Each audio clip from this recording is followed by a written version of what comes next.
to this webinar session of today. Before starting, I would like to give you a couple of announcements. Well, remind you that these sessions are being recorded, so we are going to be able to have all the sessions recorded. And I also remind you that we can use the interpretation function in Spanish and English in the Zoom toolbar. Well, you can use it. If you don't know how to use it in the chat box, we can give you some feedback so that you don't have any problem and that we don't have any problem of communication during the sessions. I also would like to remind you that for this week of holidays, we won't be working from Friday till Monday included. So we're going to start working again on Tuesday. If you send us emails during those days, of course, it's normal if you don't get an answer, but anyway, we're going to try to answer during this weekend. Probably you already received the messages confirming your participation and assignment to the case studies. Michaela and Cynthia, my colleagues, already gave you this information. So you should have access to the forum of discussion. And if you have doubts as how to manage the forum, well, probably this is a good idea to use the chat box and ask us whatever you want to solve any doubt. And we are going to give you more information in the next days about what you have to do about the forum and the case studies. And also would like to take the opportunity to give a moment to my colleague Michaela. She's going to explain us how to surf in the eCampus. So Michaela, if you want to share with us the information. Thank you, Leo. I'm going to share my screen for a moment. Now,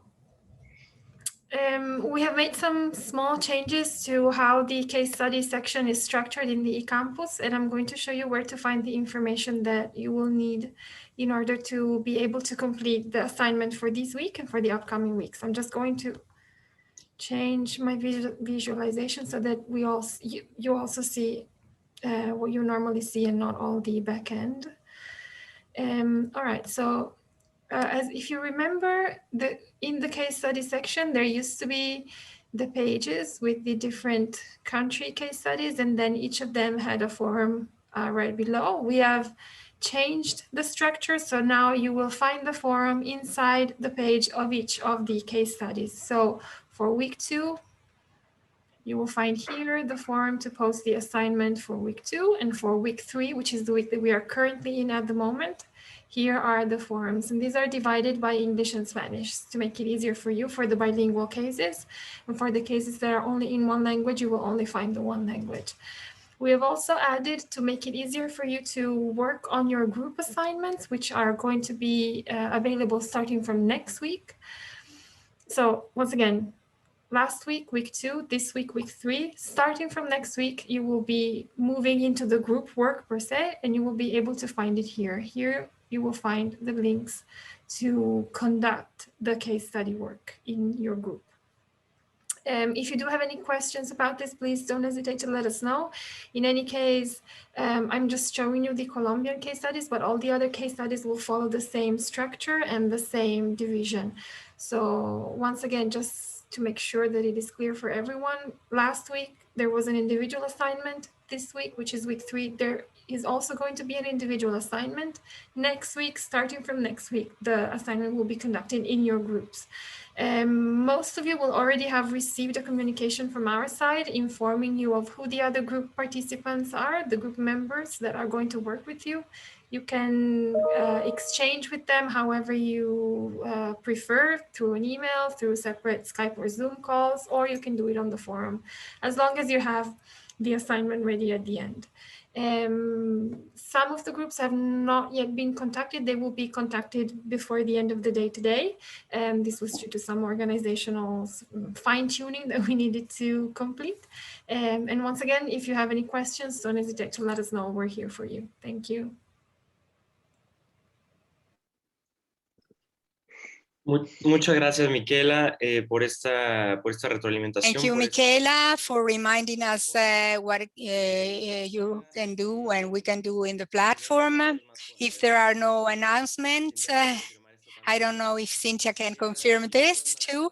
Anyway, we're gonna have a couple of minutes at the end of the session. Without ado, I would like to give the floor to Louisa Rodell, who is gonna be the facilitator of today's webinar. We're gonna have a panel of experts, but in particular, when I would like Eloise to present them because she's going to conduct the session. So now the word is yours, Eloise, and so we start our webinar. Eloise. Good afternoon to some of you. Good morning to others. Buenos días a los participadores de América Latina y el Caribe. So welcome to the second webinar of week 3. We are about halfway through the course. So I hope you are enjoying your experience and especially that you're making the most of the inter-regional exchange. Earlier this week, you had a webinar focusing on the Venezuela situation and the search for decent work in Latin America. I also hope that you had a chance to see video presentations of 2 of our ILO colleagues in Lebanon and Turkey, talking respectively about gender and discrimination experienced by Syrian refugee women and some concrete strategy to ensure labor compliance and address the challenges around the informality, as well as a very detailed self-guided presentation on a very important topic on extending social protection to refugees. So we are not only at mid-course, we are also, in my view, touching the very essence of the course by focusing on protection and decent work. So I think this is the perfect transition for me to present the theme of today's discussion on evidence of deficits in labor and workplace rights and decent work, and to introduce our 3 speakers. They will each have 15 minutes to intervene. So our first speaker today will be Mr. Simon Hills, who is a technical specialist for the ILO Fundamentals branch, as well as the co-chair of the Alliance for Child Protection in Humanitarian Action Child Labor Task Force. Currently based in Geneva, Simon also has about 10 years of experience working in humanitarian development setting for the ILO and other international organizations. So he notably worked in Somalia, Lebanon, Cambodia, and the Philippines. He's really bringing this rich experience with him. Simon works for a branch in the ILO, as I said, called Fundamentals, and he will explain what this means, and especially what are the fundamentals, principles, and rights at work in refugee context. He will provide some details of what we mean also by decent work deficits, the factors that make refugees and other forcibly displaced persons more vulnerable to abuse and exploitation in the workplace. Also perhaps address how the COVID has added to an already challenging situation for refugees, but also importantly provide elements of guidance on how to address these decent work deficits. Then you may have noted, notably by reading through your case studies material, but also listening to the webinars already, that there's a sort of systematic reference to the fact that refugees, like most of the rest of the population in the majority of the refugee hosting countries, are predominantly in the informal economy. So today our second speaker is another ILO colleague, Mr. Karem Bayo. He's a technical officer on enterprise formalization and transition to formality of forcibly displaced persons in the ILO headquarters. And he will give us an overview of informality. He will break down the concept a little bit for us, and so we understand what it means exactly and the link with decent work, and tell us what are some of the ways to support the transition from informality to formality, which we call formalization in refugee contexts. And then our third speaker is William Mejia. I hope I pronounced this well. He is a professor at the University of La Guajira in Colombia, the founder of the Human Mobility Research Group, an expert and a researcher on migration issues, especially in the Latin America and Central America context. And Professor Mejia will be presenting the main challenges faced by refugees in the LAC context, I think especially in Colombia, and giving also example from Costa Rica, and also provide some practical examples of how these challenges have been overcome. So for this webinar, what I will suggest is that we pause after each of the intervention for a short Q&A session to give you the opportunity to start interacting with our speakers. And then we can sort of pursue the discussion at the end if there is time. So don't hesitate to start writing your questions, reflection on the chat, which I will be looking at. And without further ado, I'm pleased to pass on the floor to the first speaker, Mr. Simon Hills. Thank you very much. Thank you very much, Eloise, and welcome to everybody. I think for my session, I think I will, if possible, I'll try and throw it open a little earlier. I know sometimes as people are speaking, it's easy to go on for too long, so I'd like to avoid that and make sure that there's a bit more interaction with yourselves who are listening in about some of the issues I'm bringing up. But to start with, I'll try and introduce the basic topics, as Eloise said, and talk about the unit I work for as a starting point. So, say I work with the fundamentals unit, which covers the 4 fundamental principles and rights at work, which were laid out within the 1998 Declaration on Fundamentals within the ILO. These 4 fundamental principles cover 8 main ILO conventions as well. And the 4 areas that are covered are the effective abolition of the worst forms of child labour, which covers Conventions 182 and 138, the elimination of all forms of compulsory or forced labour, including trafficking, which covers Convention 29 and Convention 105, plus the updated 2014 protocol on Convention 29 as well, known as P29. It covers the elimination of discrimination in respect of employment and occupation, covering Conventions 100 and Conventions 111. And it covers the freedom of association and the right to collective bargaining, which are Conventions 87 and 98. Okay. So these are known as the fundamental principles, and these are the core conventions of the ILO.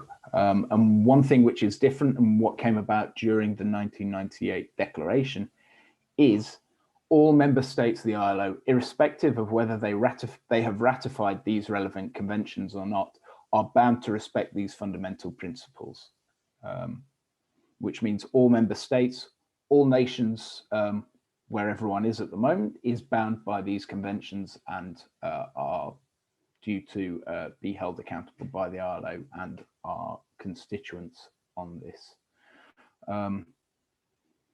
What does this mean? I mean, obviously dealing with refugee situations, displaced people, it really depends, because you have the national law and the international law within each country as well, and the rights of refugees to work or not work. Obviously, the issues around forced labour and child labour are very clear, and so they apply to everybody. But those, say, for example, on freedom of association or discrimination in terms of in respect to employment, depends on whether you have the right to be employed or not. in the first place. So there are some difficulties around that. Then moving on, thinking beyond just the 4 fundamental principles, we started talking about decent work as well. And this is what this course is all about to a certain degree. What is decent work within the refugee context, and what does it mean? And what is decent work? How do we define decent work? And this is not always an easy thing to define, but there are definitions within the ILO and other places, which is the easiest place to start. So the ILO Declaration on Social Justice for Fair Globalization in 2008 endorsed the decent work agenda and 4 dimensions of this, which are known as on international labor standards and the fundamental principles and rights at work, promotion of employment and employment creation, promotion of social protection and social protection flaws to cover everybody, and the promotion of social dialogue and tripartism. So this is where we're starting from, the creation of decent work. Why are these things important? Obviously, dealing with work, irrespective of status, international labor standards matter. You've got occupational safety and health, working hours, you've got minimum wage, things like this. Without these, people are more vulnerable and open to exploitation. Same with the fundamental principles. Child labor, forced labor are blatant cases of exploitation. And where people are most vulnerable, there is a higher likelihood of exploitation to take place. So these protections are in place for that. Obviously, those who are vulnerable around the world, employment creation. People take pride in work, but they also earn incomes and livelihoods to survive and thrive and provide for themselves and their families. So employment is important there. Social protection helps those who either can't work or either temporarily or for other reasons with their status, so that they can still provide and look after themselves. And you can have the temporary social protection measures and more longer term, which I'm not sure if you've gone into in the course so far. And then obviously social dialogue and tripartism, and tripartism being the foundation of the ILO, with dialogue between employers, the workers and government. And through this social dialogue, I think once we start speaking and listening to Karim as well, we'll see that tripartism isn't necessarily always going to fit in as strongly as social dialogue, especially when we're dealing with informal situations. So social dialogue is key, and being inclusive is key to having voice. As individuals, we can often feel very isolated and alone. And I think many of us on the other ends of our computers at the moment in COVID can very much understand how, as individuals, we are isolated and alone. However, forums such as this bring us together, and ways and means where we can bring our voices together and amplify our message gives us much more strength and visibility and power. So this is where we are in terms of decent work and the 4 fundamental principles. Now, what does this mean in the case of refugees? This is a lot more complicated, I think. It really depends on the situation people are in and what is happening. I was talking earlier with Eloise about this. If you look, say, for example, sorry, I'm getting a bit of a... Yeah, I think, William, there's one participant who must have the mic on. So if you can make sure you're on mute, thank you. I don't. That's okay. As I was saying, so in the case, for example, of Lebanon, there were restrictions on Syrian refugees and their right to work. So there were restrictions placed on them working outside of 3 areas of the economy. There were also restrictions on them gaining refugee status, which then makes the whole idea of decent work and respect for the 4 fundamental principles much more difficult in certain areas. However, obviously the issue on child labor and forced labor was very much at the forefront, and where these conditions thrive, you will lead to decent work deficits. So where these things are absent is what we talk about a decent work deficit.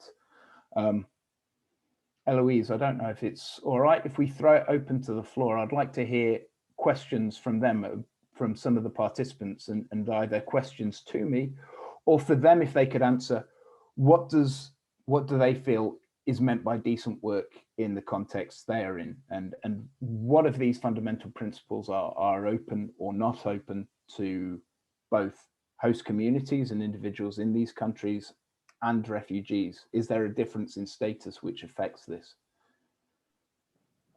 Yes, thank you, Simon. Yes, happy to as you say, throw it to the participants. Also because they've started working on some of the case studies, so they may want to talk and highlight some of these aspects which they've already looked at. And I think one important dimension which we can throw in as well, you mentioned briefly, is COVID, and how this has sort of really highlighted and already, the fact that most displaced population were already vulnerable and more exposed to those decent work deficit, how this has become even more prevalent and a key issue with the COVID crisis. So I can't see anything on the chat, but I'm very happy to invite participants to come in. There's one comment. Como mira el trabajo decente en América? How do you see decent work in Latin America? If the person is coming from Roberto Lopez, if you would like to share a little bit more the perspective from Latin America, bearing in mind that this is very much what I think William will be doing in the third session, but so happy to open the floor. Is there any further? I mean, I can say a little bit, but I think the situation on decent work in Latin America itself is very, very mixed. And we've seen things develop over many years. If we go back 20, 30 years, for example, in Colombia, there was, during the Civil War, there were obviously strong reactions to those involved in trade unions, which gets to the heart of freedom of association and collective bargaining. So you could see straight away in that instance,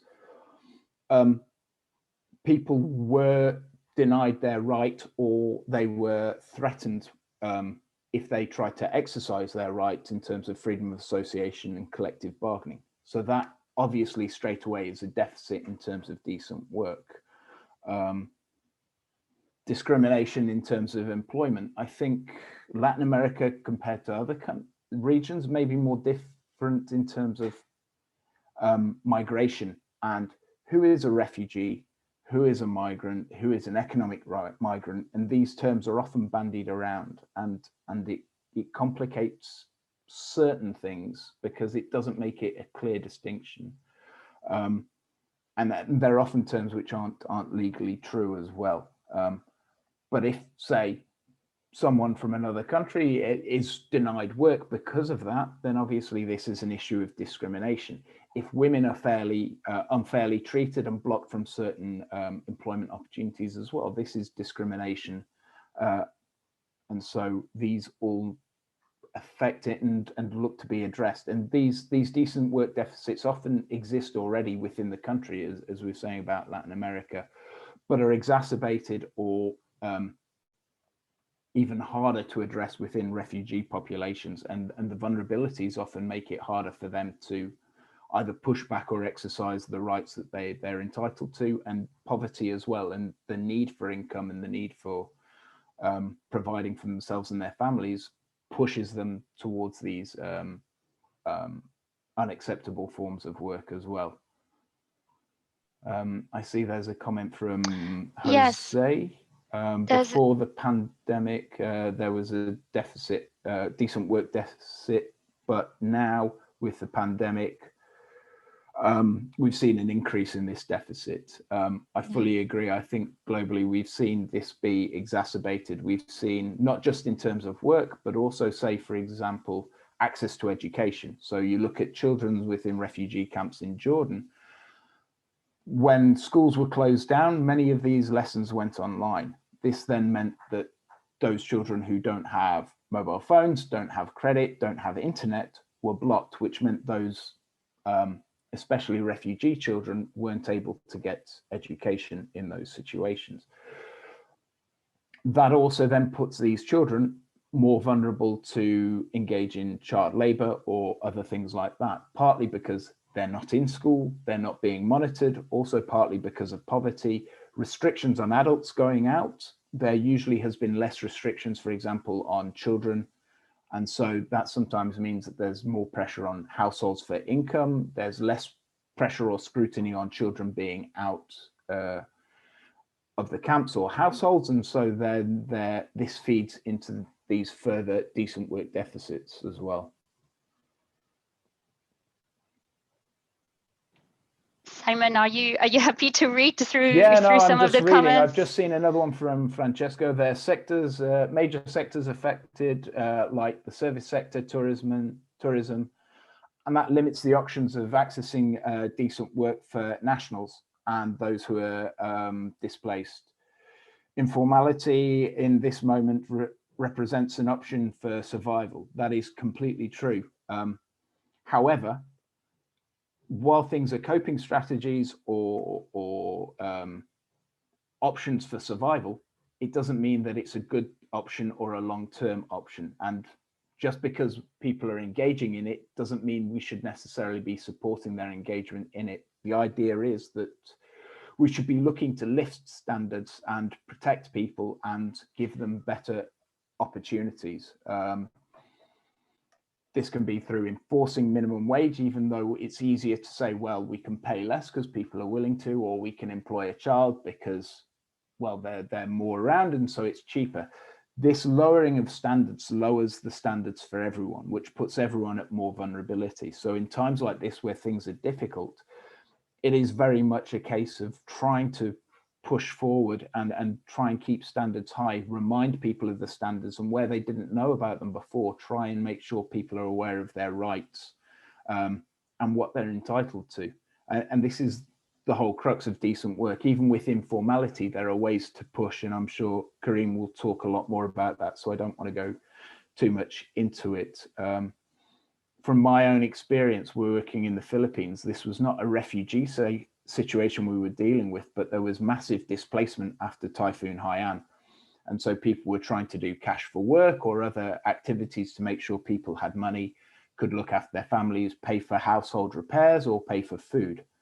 But there were a lot of people who were saying cash for work is whatever, let's just go ahead and do it. But through the ILO and through government, the schemes that we ran made sure that they paid the regional minimum wage. They provided accident insurance and health insurance, which are nationally mandated. They provided social security payments for these people, which was often the first time that happened, and provided protective equipment and gave them an orientation on what all this was, what was the employment package they were getting, why these were important, and how they could continue these even after this scheme finished. So even though this was temporary work, they were able to give this, show them in practice what decent work was and give them the opportunity to experience these things. And I think while this was a response to an emergency and dealing with a national population, there are many lessons from this which can be taken within a refugee context as well. And apologies for the dog in the background. Okay. There is then, I think, a question in relation to Peru from Diana Angeles, but because it also touches on the high level of informality in the country, maybe Karim, it's a question that we can park. You can fix the question and we can address it later. Simon, I don't know if you have more sort of follow-up explanation. Maybe we can sort of take a final point and perspective, which is shared by Anna Pachusuchi, and also a reaction from another participant, Damaris Otieno, about what does decent work means in relation to the duration of employment. For Anna, she sort of implies that it means long-term employment. I mean, ideally, indeed, the sustainability of employment is something that we all try to sort of support. But would you say that it sort of fall within the more classic definition of decent work? Well, I think to go on a slight tangent, if we look at how the ILO defines work and what is work, have you worked for pay, profit, family, income within the for 1 hour within the last week? That was the traditional definition of work. So therefore, decent work can be anything from 1 hour a week, and those standards still apply. So that would be my takeaway from it, that whether you're working for a half an hour or whatever, I mean, if you're told to chop down a tree, it might take 20 minutes, but you would want a saw with a sharp blade, which isn't blunt. You would want some gloves. You would want protection. You would want equipment to protect you and make sure it's not going to fall, the tree's not going to fall on you or someone else. Now, that might just be getting someone from the street to do a gardening job or whatever, but they should be entitled to these protections and rights. They should be entitled to fair remuneration for the work they do, and whether you're working, as I say, for 20 minutes or 20 hours a week or for 20 years within an industry, decent work is something that we should all strive for and push for, and try and make sure that everyone has this dignity through work. And again, not only is it dignity, but labor rights are human rights. And this is where dignity is extremely important, and dignity within the situation of refugees is extremely fundamental as well. And I think I can leave it there and we can move on to the next speaker. Thank you so much, Simon. You're staying with us anyway, No, and we I'm can here, sort so of please pursue do the conversation afterwards. So there's another reality which defines the world of work in many countries, and that is informality, as I mentioned earlier. So now pleased to pass on the floor to Karim, who will really give a much more explanation of what it means and what it means for the displaced population. Karim, you do have a PowerPoint, so I'll let you set it up, and over to you. Yes, thanks a lot. So you can see my slide, yeah.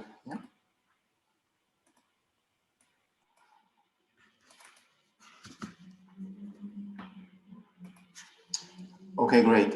Thanks, everyone. I think the first intervention by Simon was very helpful to lay the ground on decent work, on a decent work agenda. And so during my presentation, I want to talk about informality and the transition to formality in the context of the work of the ILO, but then also how does it mean, or how does it relate to the forced displacement context?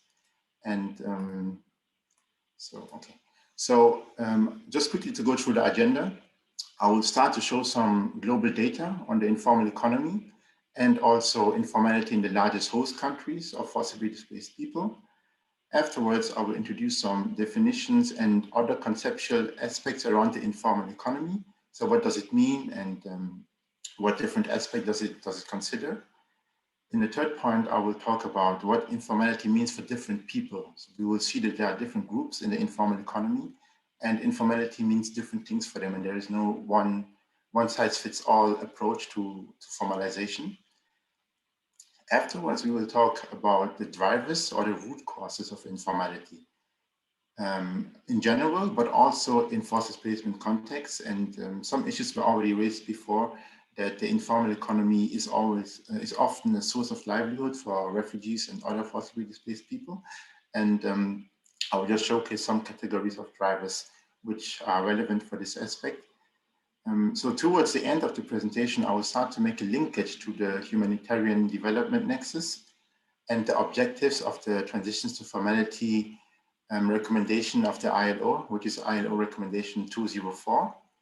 This would be very interesting to see how the content that has been taught in this course, or what has been discussed in a previous webinar on the humanitarian development nexus, links to the transition to formality agenda. And the last point will be to showcase how the durable solutions to forced displacement context relate to formalization interventions, and or in other words to say, how do formalization interventions reinforce durable solutions for refugees? So I will get started.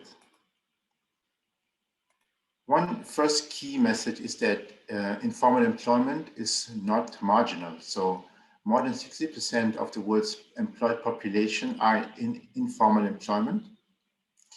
On the left side here, you can see that there is a difference between the level of economic development of a country and its level of informality. So you can see here on the bottom right, the developed world or highly industrialized countries tend to have up to maybe 20% of informality, whereas developing countries almost have up to 90% or even more levels of informality. So there is a correlation between the status of the economy and the advancement, the level of advance of the economy and the level of informality. When we look at informal jobs, so dependent workers at informal jobs, we see that 6 out of 10 workers on a global scale are working in the informal economy.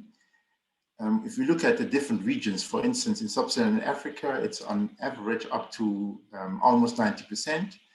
In the developing Arab states or developing and emerging Arab states, it's all up to 70%. And across Latin America and the Caribbean, it's on average around 53%, although we have already seen in the comments that in some countries it's even up to 70%. So this was about the informal jobs.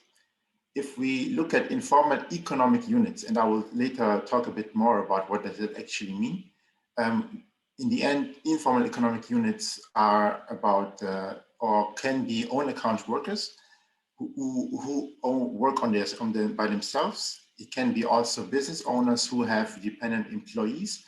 And the share of informality among them is 8 out of 10 economic units are in informal employment, which is also a very high number if we look at this, right? So I also thought to shed some light on the level of informality in the main host countries for forcibly displaced people. So the first 5 here are some of the main host countries, as most of you will already know. So in Colombia, the level of informality or of informal employment is 62.1%.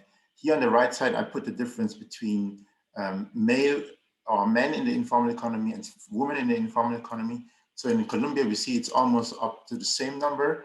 In Pakistan, it's in general 81.8%, and they tend to be almost like 90% of women are in informal economy or are in informal employment, which is 10% higher than the male rate. In Uganda, we also have a very high number of informality with up to 90%.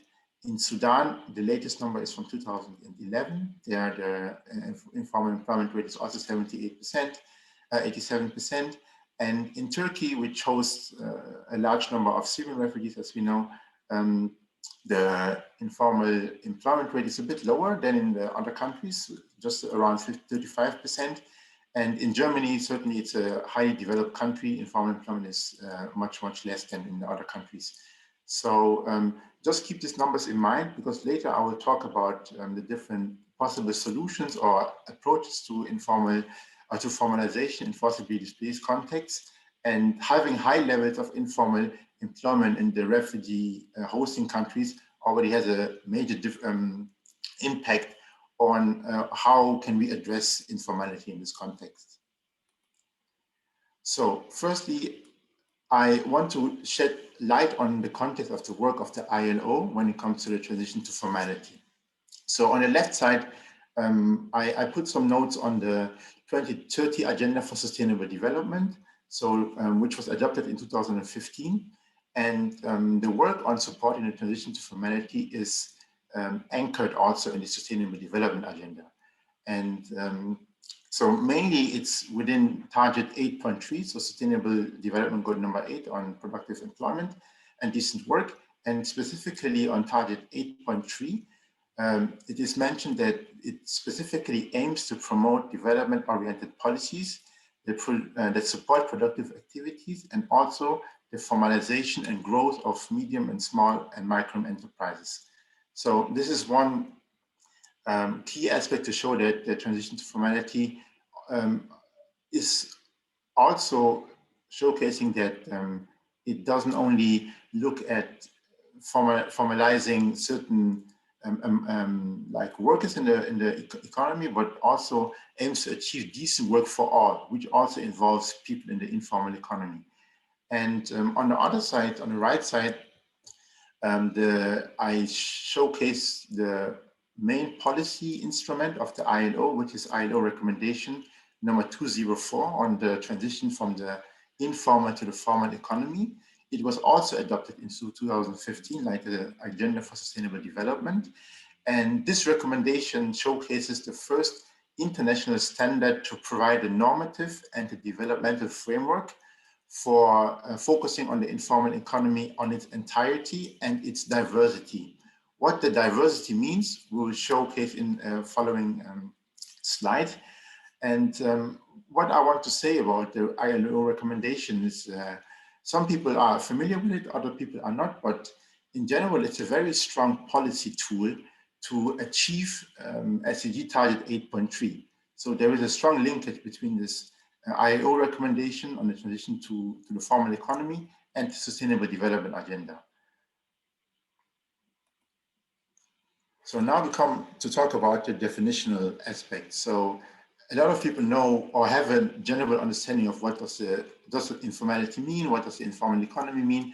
However, if we look at the definition put forward by the recommendation number 204, it defines that the term informal economy captures all economic activities by workers and economic units that are in law or in practice not covered or insufficiently covered by formal arrangements. So first of all, I want to focus on in law or in practice. So it means, let's say, for an example, if theoretically a law exists, let's say even for a recognized refugee for to get social protection at the workplace. So in theory, it exchanged, but in practice, the employer is not paying for social security distribution. So it means there is a difference between what is legally decided and what is in practice. So there is this would mean that this employment relationship is not covered by formal arrangements, which would mean, okay, this is an informal employment. And linking to what what Simon said before on the decent work agenda and what different elements are part of decent work, we define, or we see that in the informal economy, due to the lack of coverage by social protection arrangements, by decent working conditions, etc., there can be no decent work in the informal economy due to exactly the lack of protection or the practical application of these protections. Another aspect which is to highlight in this definition when we talk about informal economy is that there is informality in forms of informal jobs, but also in informal enterprises. So when we talk about informal employment, it can be related to the jobs, but also to the level of the enterprises. However, it is often that these both cases are interrelated. Very simple example again. So let's say there is an informal enterprise which is not registered with the formal regulations and doesn't provide social protection and so on, and it employs workers, right? So just the fact that the enterprise is informal also has an influence on the employment status of the workers, which most likely are also then informal. When it comes to describing what kind of categories are among workers, so if we talk about workers, we are talking about some, for example, employees, but also independent workers who work on their own, or family members who are engaged in a family business without being paid, or dependent contractors. The definition of economic units, it relates to those own account workers who work by themselves, but it can also be those that hire employed labor. And another category are so-called cooperatives or other organizations from the social and solidarity economy.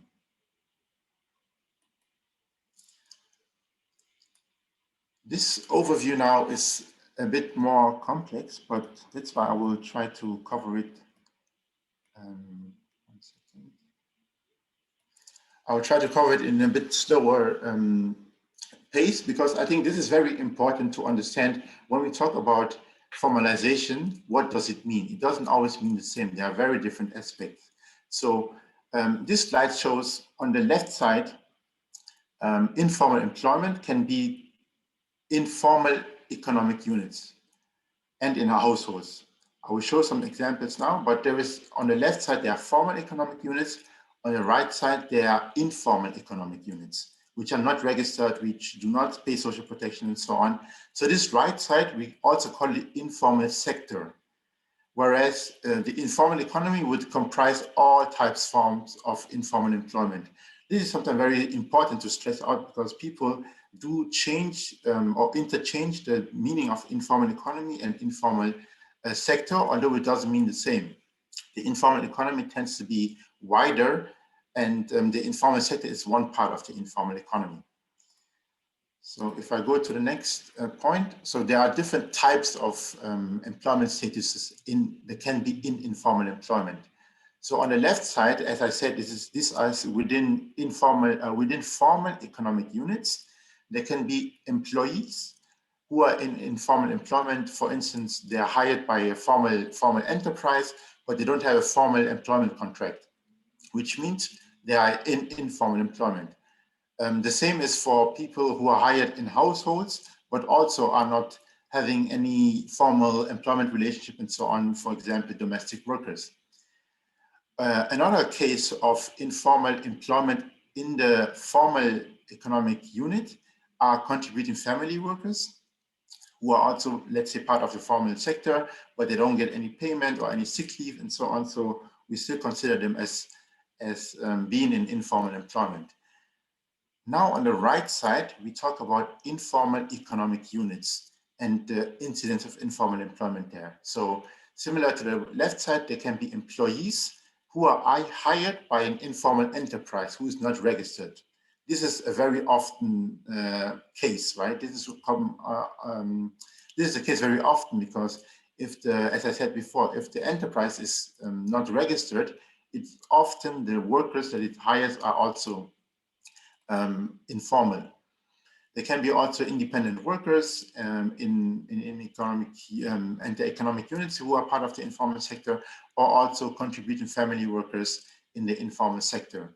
So having showcased these different types of working or status of employment within informal employment, it means when we talk about formalization, there are different ways of formalization for the different types of economic employment statuses. So I don't want to read through all, but to just show some examples. So for example, now here on the top left, if we have employees who are in informal employment, hired by a formal sector, this means by a formal sector enterprise, this means that the enterprise or the economic unit itself is already formal, but it would mean we need to formalize the jobs of the employees, right? Whereas if we look on the right side, if the informal economic unit is informal and the employees are informal, it means we still need to, or we first need to formalize the enterprise to become a formal unit with a legal status, because this is a necessary condition to be able to formalize the job, right? So without having a formal enterprise, it's even more difficult to formalize a job. And another example, maybe just to quickly print out or to showcase, is, for instance, for contributing family workers in the informal sector. So the family enterprise needs to first be formalized. And at this next step, it would be, because formalization might not be the direct or immediate solution to a specific informality situation. A first step could be to reduce the decent work deficits of the contributing family worker.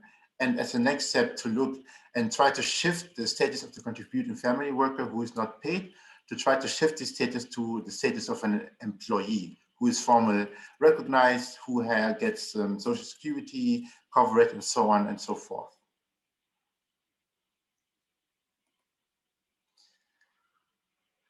Okay, so now I will start to showcase what informality means in different stages. So in the informal economy, there are different types of formality or different degrees of informality. And this is what I try to showcase with this ladder. So at the bottom of the ladder, we have very high levels of informality, high levels of vulnerabilities. And when we talk about forced displacement contexts, many refugees or other forcibly displaced people, but also host community members who live in forced displacement contexts tend to be at this lower level of informality. So there is a lot of poverty, irregular income, there's low productivity of the economic activities and so on. On the top of the ladder, which we would say, if we say there is a continuum between the different types of informal jobs and informal enterprises, at the top of the ladder, there are highly formalized enterprises. They follow the laws, they pay taxes, they follow social security contributions and so on. So this is the both, let's say, extremes. And then in the middle, you will have a lot of different situations where, for instance, there is a formal enterprise, but it employs informal workers, or it doesn't formalize its workers. So there are both elements of formalization and informality. So this is why it's important to showcase that there are different target groups within the informal economy, and it means there are different approaches that they have to take to tackle this individual situation.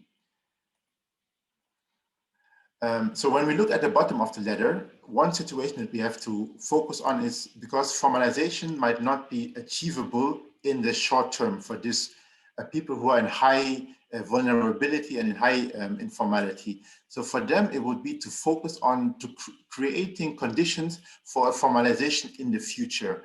And when we talk about formalization in forced displacement context, this will be most often what we will have to deal with to improve working conditions, to strengthen the capacities and skills of workers, to try to increase the productivity of enterprises run by refugees, for instance, and to lead to better income security. If we look at those that are in the middle of the ladder, so I made the example of the enterprise who is formal but has informal employees, we have the chance to actually facilitate formalization. So because they are almost at the top of the ladder, it's easier to provide the support that links towards the formalization of the job or of the enterprise. And this can be, for instance, for an enterprise to register the enterprise. It can mean for an employment relationship to formally recognize it. But however, it's always this support to formalization needs to be linked to some sort of benefits. So when we talk about benefit, it means it has to incentivize the worker or specifically the entrepreneur to become formal. So these are the two steps on, like, in the middle of the ladder or in the middle of the ladder on the bottom of the ladder. But then again, there's also the risk to fall back into informality. So formalized enterprises and jobs, especially now we've seen it in this COVID context, that a lot of businesses had to, or were not able to sell, and were not able to make profit and so on, and had to fire their workers, their employees, or had to stop their business, right? Because they were not able to access markets and so on. So a key aspect is also when we look about, or when we talk about formalization, that it's very important to provide support to avoid falling back into informality. There are different ways to do so, but this is just for you to showcase that formalization can mean these three different things. Well, so the next step is to talk about the root causes of informality, or the drivers or the root causes of informality. Certainly, as I said before, many people have different understanding of what the informal economy means. But if we try to categorize the different reasons for informality, we could look at like this three broad categories. So on the left side, we would have macro structural causes of the economy and so on that lead to informality. A second category relates to the characteristics of workers and of economic units. I will showcase some examples to make it a bit more clear. And the third category will be regarding to the legal and regulatory as well as institutional framework. such as this course. Now, we are talking about the access to work for refugees. So some of these factors will also be part of this. So now to showcase the examples. So relating to the macroeconomic and structural causes, it can be so-called economic crisis or shocks. So I see that the COVID-19 pandemic is one of these shocks to an economy, which can cause and lead to increased informality. But also the general structure of the labor market and of the economy can be conducive or not conducive, but can make it very predominant to be an informal economy. So if we remember the first slide that I showed on the data, informality tends to be higher in developing regions compared to highly developed economies. So this is also one reason why informality tends to be higher across sub-Saharan Africa or in other lower middle income regions. So characteristics on behalf of the workers or on the economic units that can cause informality can be low education and skills, poverty generally, low levels of productivity, the size of the enterprise. So we see that especially small size enterprises tend to be, among informal enterprises, it tends to be more that smaller enterprises are informal. And when we look now at the third category, this is a broad range of drivers that relate to the legal, to the regulatory, or to the institutional framework. And I will just pick some because I don't want to go through all of them. But let's say one key aspect can be that the regulatory framework is inadequate or it's not existing. And I think this course shows us very well that if there is no right or no access to work, it means target groups or refugees and other forcibly displaced people don't have access to formal employment, which necessarily pushes them to the informal economy. But also, weak enforcement systems can also be a cause for informality. And an example is, for instance, when we talk about decent work and good working conditions, labor inspections plays a crucial role to make sure that the rules at the workplace are being put in place and so on. But if there are no strong enforcement systems in a country or in a region, it means this controlling function will be difficult to showcase, right? And generally also the lack of incentives to become formal. So if the regulatory or the institutional framework doesn't provide enough incentives for workers and for enterprises to actually move from informality to formality, it might also not, people might not see the benefit why they should formalize. So here are other further categories that you can look at. But next to these general categories, I would like to showcase some specific drivers relating to refugees and forcibly displaced people. And like I mentioned before, if there is no right to work, so in the absence of the right to work, it means this drives informality related to refugees and other forcibly displaced people. But also, for many of these target groups, among refugees and other forcibly displaced people, the informal economy is an immediate source of livelihood, right? So the entry barrier to get into informal employment is much easier than to get a formal employment, which is not a new aspect to say. Many of you are aware of it, but it's just important to recognize this and to take note why formalization alone might not always be the right answer, but it might be the right way to reduce decent work deficits in the informal economy and not to diminish all the livelihood opportunities for refugees and other forcibly displaced people. Another relevant aspect for refugees and other forcibly displaced people is the inavailability or incompleteness of documents. So mostly when it comes to making an employment relationship or a formal or to register a business, certain documents are required. And if these are not available, it's really difficult to become or to formalize a job or an enterprise. But also, a third cause that I put on this slide are discriminatory labor market practices. Let's say an employer doesn't know that a recognized refugee is able or is allowed to take on a formal employment. This means, okay, there's a lack of knowledge. Maybe that's why it drives this target group into informality. But some actually, they know that there is the right existing, but they still decide, no, I would like to employ national people of my nationality and not refugees or other foreigners. And these discriminatory practices also often lead to refugees not having access to formal employment. So having talked about the different types of informal employment, of the different drivers, of what formalization means for whom, one of the key steps that we do at the ILO is to look at how do we identify these drivers of informality. So we can talk about the drivers in general, but we can also, or we need to look at the different contexts and what informality means in a particular region, in a particular country, because this will define what kind of intervention makes sense and also can be put in place. So the ILO has developed different key diagnostics on the informal economy. And this diagnostics studies mostly, they look at different aspects. So one key aspect is to understand the profile of informal economy workers and of economic units, which means to look at what kind of occupations are they doing, what types of informality is there, but also a second component of such an informality diagnostic is to look at the main drivers of informality, like I pointed out before, the 3 different categories of drivers, to look at and to understand how does it mean in this particular context and how does it affect informality. And the third one is to look at to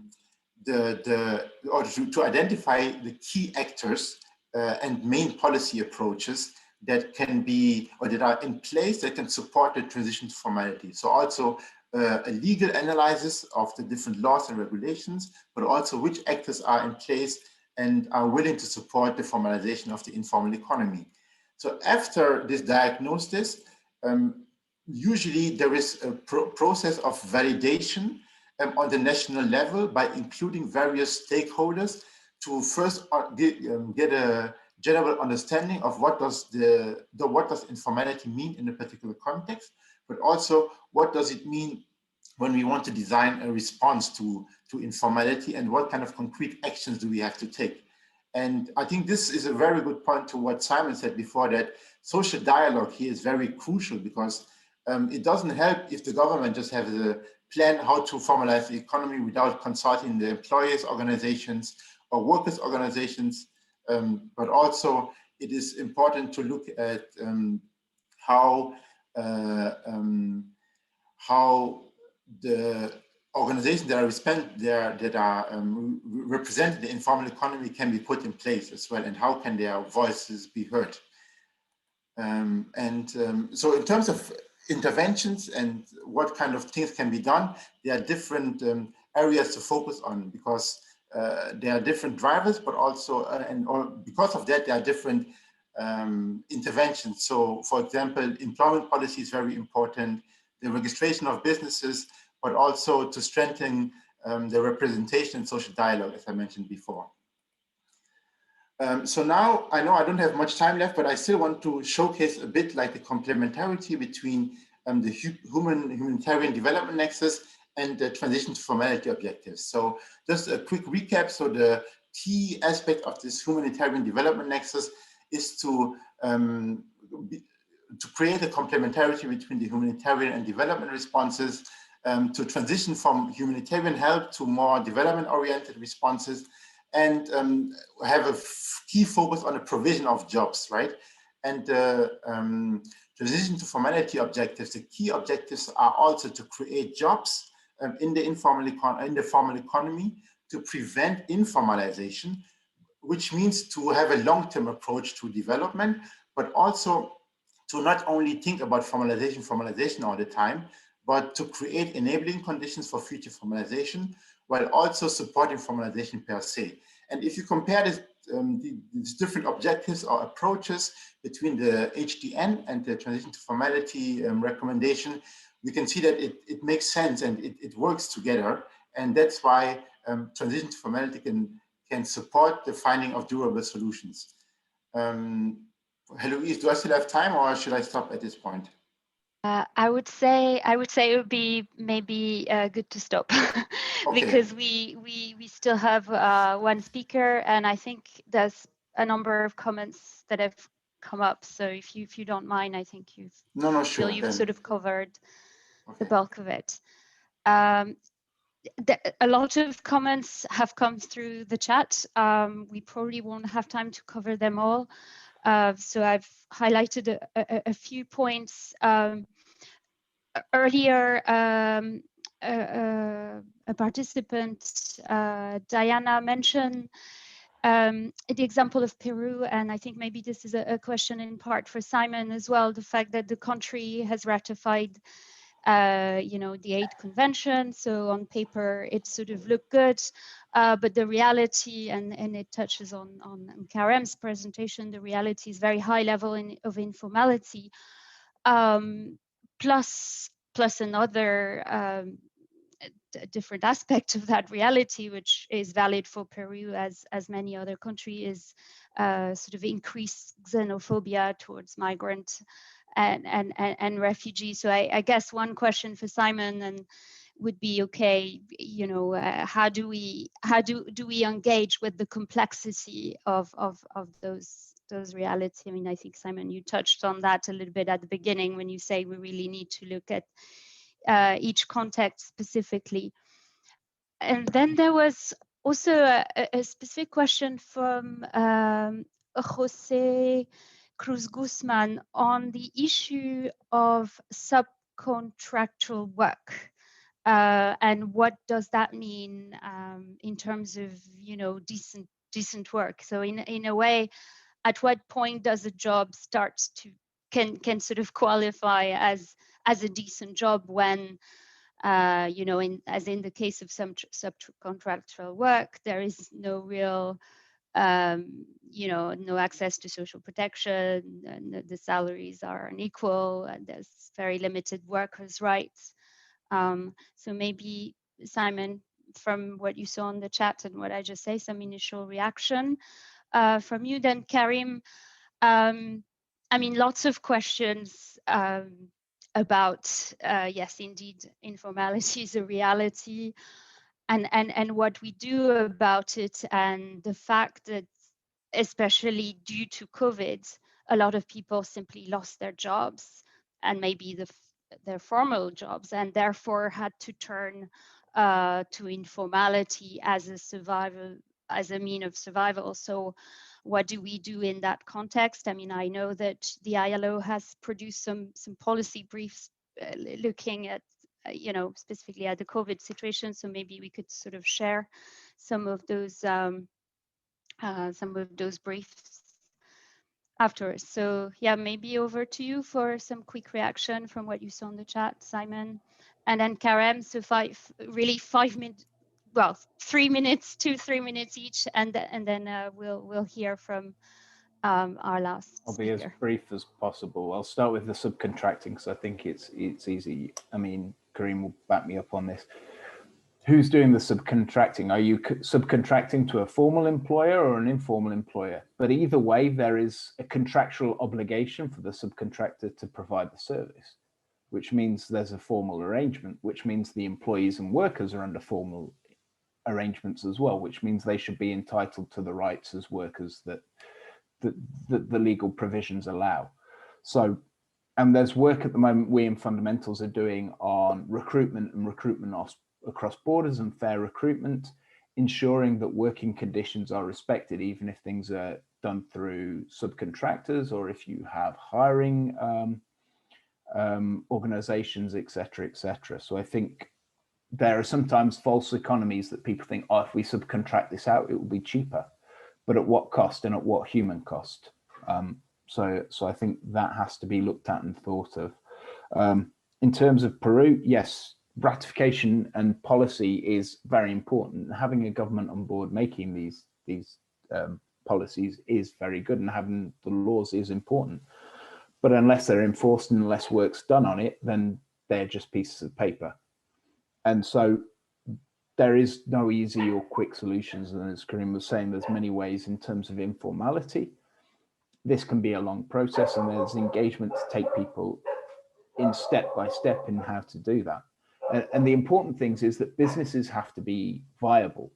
You have to be able to be earning enough money to pay people minimum wage. You have to be earning enough money to be able to pay the government tax, but you also have to get something back. Businesses have to see an advantage to being formally registered as well. And so there's different levels everywhere where help can be brought in to help with either formalization of the business and see that, oh, there's a business network if we're registered, therefore we get tax credits for X, Y, and Z. So this is in our favor. And the paperwork is simple and easy. Quite often there's levels of complexity in terms of registering a business, which doesn't help with the formality process. So this is another area. And then in terms of migrants and xenophobia, quite often we're seeing this all around the world where people are being pitted against each other rather than being brought together. And so those who are most vulnerable or feel most threatened are lashing out at those who are even more vulnerable and even more threatened, rather than those who are actually the real threat, as it were, or whatever. And there's got to be ways where communities are brought together. Like I saw another comment from looking at Kakuma, Dadaab, Kaloipai, and the host communities there have high levels of unemployment. And it's true, there's resentment if the refugees get everything. So how can you bring these two groups together so they interact more regularly and that jobs are provided to both? Because through this interaction, through working together, a lot of these resentments and fears and basic either ignorance or rumors can be broken down at some level. And none of this is as easy as I'm trying to make it sound, but it's not necessarily as complicated as people make out either. Much. Thank you so much, Simon, for us. Also, I also noticed the Kakuma example, so thanks for picking that up. Karim, if you want a sort of quick reaction, there are really lots of comments for you. Potentially, we could speak for an hour, but we do have a third speaker. So if you want to just really. Okay. Now, I don't want to take also too much time, but maybe I just want to build on what Simon said on the question related to subcontracting. So certainly there is the danger for disguised self-employment in this case. So a key aspect is that the government should set requirements and also effectively monitor these. And to comply with the law. So if the options to monitor and to do the inspection are there, this is one central aspect. But also, I mean, ideally the subcontractors should be employees and not independent workers. So I think it comes all back to the enforcement capacities of the government to be able to either showcase that there is something not right, but also to recognize the employment relationship to make it formal in the end. So I think I touched upon it during the presentation as well. Great. Thank you so much, Karim. William, I will pass the floor to you. I will ask you as much as possible to keep your presentation short, as it would be nice to have also a few questions and reaction after your presentation. But over to you, William. You're most welcome. ¿Cuántos minutos, Eloisa? So how many minutes do I have? Eloise, how many minutes do I have? 10, si es posible. Yes. Okay, I'll try. Well, hello, it's a pleasure for me being here with all of you. Thanks to the ILO for inviting me. I'm very happy to be with you. And since, well, I have only 10 minutes, yet here I have my watch. I'm going to try to go fast. These ideas, these equations are not easy to explain, but we don't have to say, well, this is too complicated, and so there is nothing to do. No, there is a lot we can do. And of course, it's not easy, but I'm going to show you some experiences that I know from Latin America and that can help to solve the situation towards, of course, formal jobs for migrants and, well, displaced people. Of course, sometimes you can't assure jobs to migrants as for locals, but well, the migrants must have access to the labor market and regular one. I would like to speak about the the experience of General Confederation of Work of Colombia. They have been working since 2006. I think they had already begun to work on that theme, but we're trying to help workers and migrant workers. So that organization, first of all, created an information service for migrant people who could go there, ask informations, be helped. And then this organization uh, gave birth of a platform of the civil society for migrants. And in 2007, in December 2007, they founded this platform. This platform is working very hard.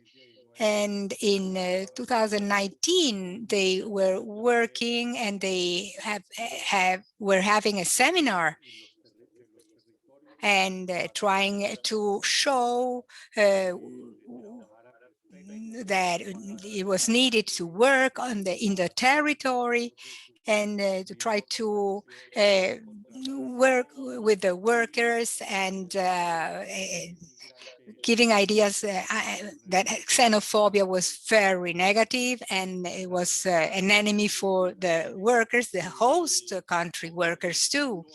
And also they tried to create what is the workers' union for of Venezuelan and Colombian workers. And there, those workers can find in internet help because this network is strong enough and is helping a lot those workers, no, the Venezuelan workers, and this way it's helping to fight for the decent work for them.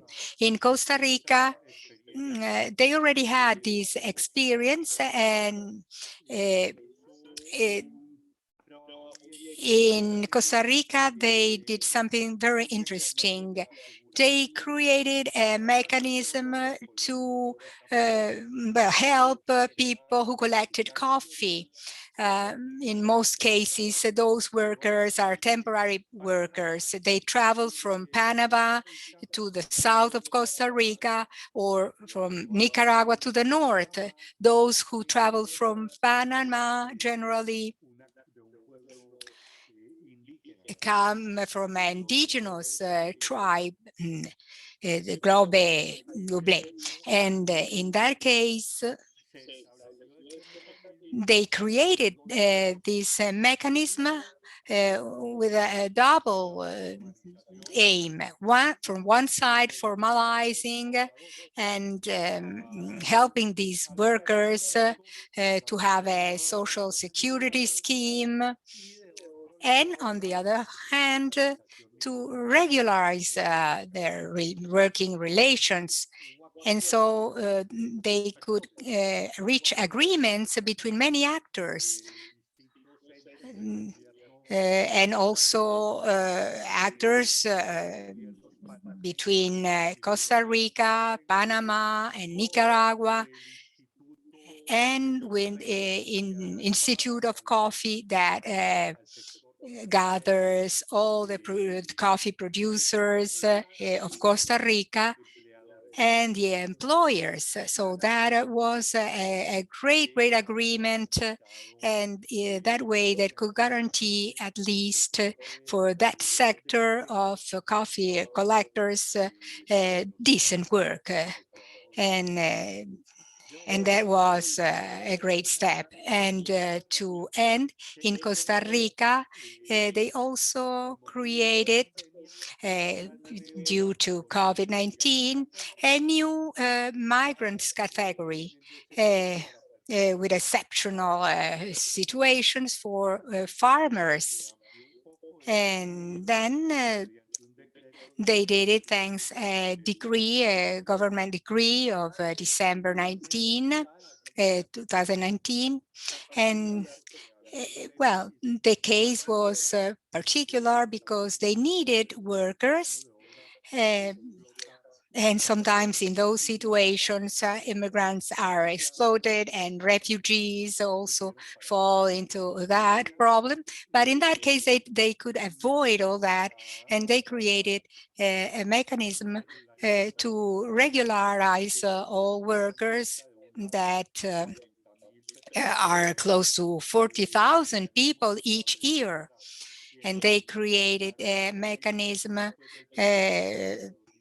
after the 1st of January of 2016 until the 13th of May of 2019.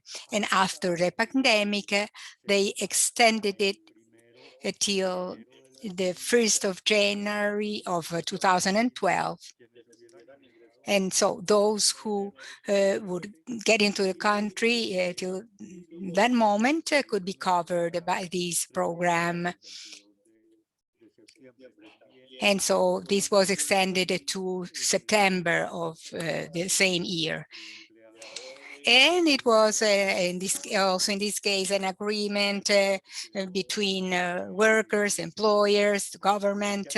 What I want to say is that there are ways to do it, to solve those problems. Of course, it's not easy, but it can be done with the help of different actors.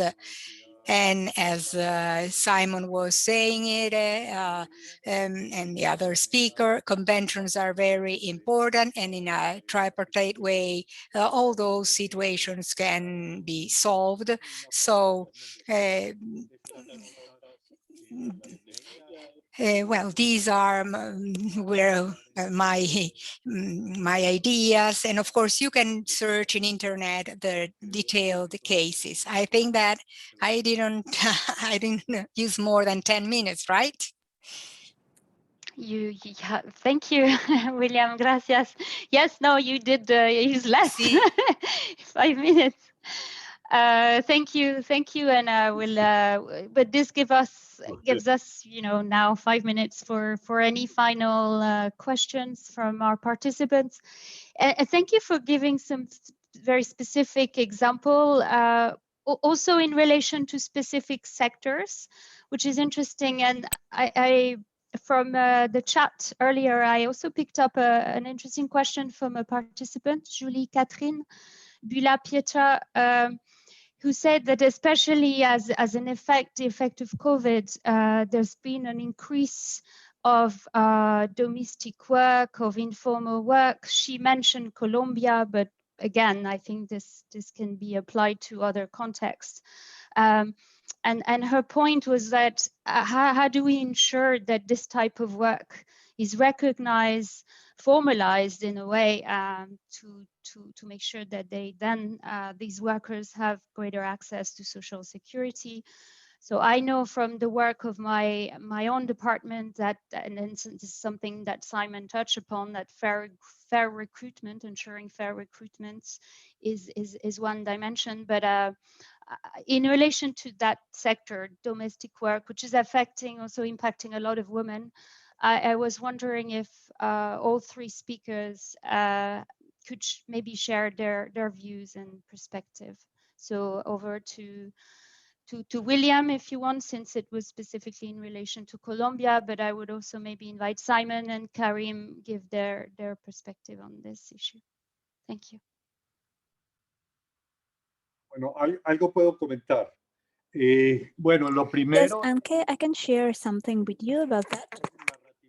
First of all, the ratification of an instrument, of an ILO instrument on domestic workers. It was ratified in several countries of Latin America. But as Simon was saying,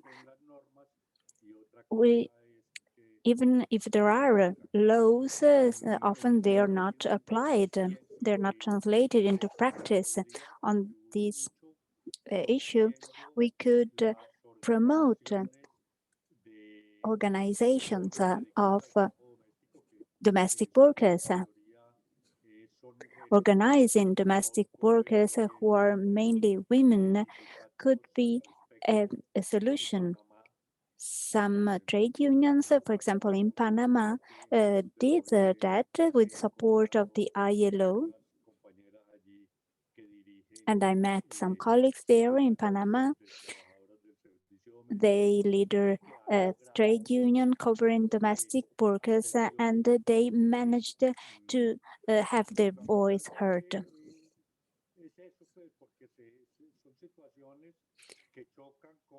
Basically, these are situations responding to people's needs.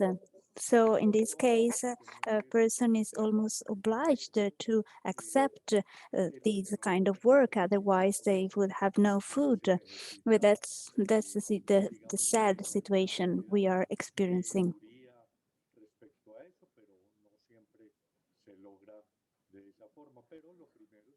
So first of all, it would be to apply laws, and I know that in Colombia there are some protecting laws. For example, the labor code includes some obligations towards these domestic workers, although it is not always implemented. Thank you. Thank you very much. I saw that Simon did share the link to this specific norm that that was mentioned, the specific convention. So yes, I don't know if Karim or Simon wanted to react or add to that specific point. Yeah, thanks. No, William said a lot and made some very good points. The other thing to think about domestic work is quite often this is either seen as hidden work, and there is a huge gender component in it, and it also is a big issue with child labor, and the fact that homes are households, they're not seen as places of work, so labor inspectorates, etc., don't have access, and we see in many disasters and sort of times of crisis that this is true. A lot of people do get exploited, move to the cities and things like that, and are made vulnerable through domestic work. But there are charities around the world, there are organizations working to try and reduce this vulnerability, and you see organizations being done with, say, Filipino domestic workers have some organizations and link up with their Department of Labor in certain countries to reduce their vulnerability. When it comes to refugees, this obviously complicates it further, but awareness raising, working at trying to organize workers and domestic workers and giving them opportunities to meet with other workers and access resources so they're aware of their rights as workers, and to give them ways to leave abusive households is very important, but it's also extremely difficult work. Thank you, Simon. Karim, I don't know if you wanted to add anything on. Yeah, maybe just actually one sentence, but Simon already picked up my points. Maybe one point that was still not covered is that it's important that domestic workers, that they consider themselves as workers, and they also see themselves in a situation, and based on this also that organization and awareness raising can support, and also to, you know, point out the decent work deficits, and then actually something can be done. But like, to reiterate, it's important that they understand for themselves that they are workers actually at the workplace. Yes, absolutely, and this will be a sort of really a priority area of ILO's work as well in the coming years. There was one very final reaction from comments we received about the fact that refugees are also a little bit invisible. They're not featuring in employment surveys and statistics. And I think this was a very pertinent comment. It's mainly still right, although I think there are really efforts to try to address that. And I wanted to highlight one effort at a more global level, but which we will try to sort of, tickle down at country level, is the fact that as part of the implementation of the Global Compact for refugees, to measure progress, there is an indicator framework. And among those indicators, one indicator is about decent work. So as we have said during this discussion, it's not easy to even define decent work, yet to measure it, especially when the population we are interested in is often invisible. But the very fact that this is a sort of top on the agenda at a high level will hopefully change things, and let's sort of see how it develops itself in the coming years. I think, Leo, we've arrived to the end. It's 5:35 sort of Geneva Turin time. It's sort of mid-morning in some of the countries. So over to you. I just wanted to really, big warm thank you to our three panelist speakers. I think, and I hope that you will all agree, this was a really interesting session. So thanks again. Muchas gracias, Eloise, por esta gran facilitación. Thanks a lot, Eloise, for facilitating this panel. Thanks to our three experts. I would like to thank personally Karim, Simon, and William for their interventions. Thanks to all the participants. Thanks for being active, for asking questions. You've contributed to a very interesting debate. We have a little time at disposal, and I know that there are still some interventions to be addressed, but I remind you that there are pre-recorded videos thanks to which we can add more information about the topic. But I consider that these interventions were very relevant, although it has been an issue. Time has been an issue.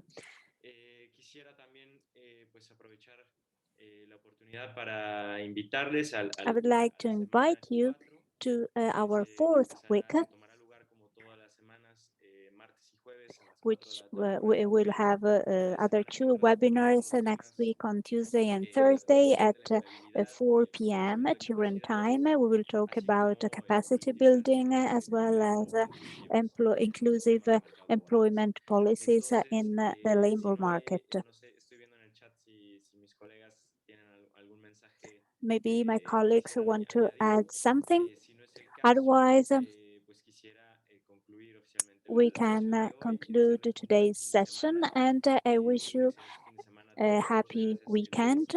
And thanks, Eloise. Thanks to all of you. Thanks. Muchas gracias. Happy Easter. Feliz Pascua a todos. Adiós. Hasta luego. Thank you.